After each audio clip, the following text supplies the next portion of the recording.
Dans cette 5e réunion, on va parler des huitièmes de finale.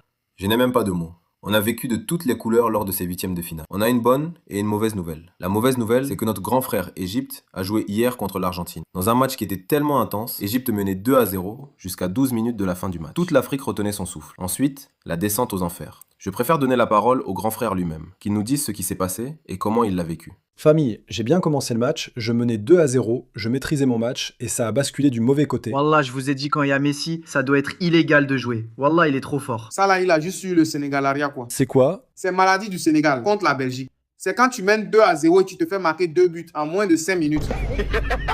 Et l'Ivoire, alors tu connais la maladie là? C'est quoi aussi? C'est la maladie de Côte d'Ivoire quand tu viens d'égaliser contre quelqu'un et puis tu laisses le gros trou dans ta défense pour qu'il puisse marquer aussi. Côte d'Ivoire et Sénégal vont encore. C'est pas mieux. On vous fait jouer un match pour en découdre entre vous deux là. Ne t'inquiète pas Maroc, il va lui montrer quelque chose dans la prochaine CAN là. Ok, Égypte, fini de parler. J'ai fait de mon mieux. J'ai tout donné, je pense que j'ai été volé. Vous tous avez vu le match. Je ne veux pas faire l'avocat du diable Égypte.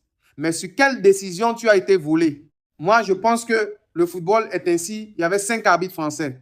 C'est vrai que moi, j'ai gagné la France. Mais je crois que la France déteste assez l'Argentine et ne peut pas les avantager dans un tel match. Il faut qu'on reste digne et fair play. Égypte, grand frère, tu as fait de ton mieux. Toute l'Afrique est fière de toi. Tu nous as fait rêver. Merci pour tout. Tu peux être fier de toi. Applaudissez.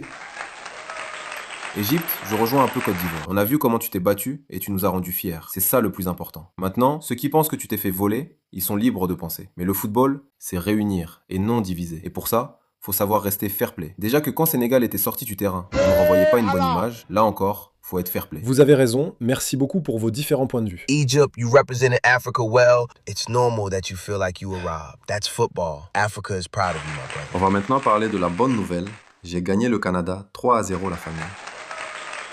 Et je suis donc qualifié pour les quarts de finale. Qual a sensação de poder eliminar país anfitrião? Ah, ça fait plaisir. Un plaisir que le Sénégal pouvait connaître avant qu'il ne vandalise seul son match, alors qu'il aurait éliminé les États-Unis au tour suivant.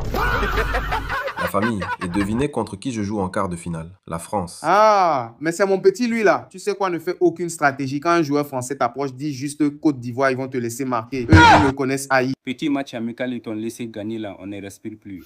Je te rappelle que moi je les ai gagnés avant toi en Coupe du Monde. Donc je suis plus apte à conseiller Maroc. Maroc ne l'écoute pas des jeux Sénégal 2002, ils vont te laisser marquer. Y'a lui là. Pourquoi tu précises 2002? Tu les as affrontés dans la Coupe du Monde ça là, non? Bon famille, c'était tout pour cette réunion. Je vais tout donner pour passer. Il ne reste qu'un seul représentant et je vais tout faire pour aller encore en demi comme en 2022. Et plus encore pour cette famille et pour le football africain. Merci la famille, à la prochaine réunion.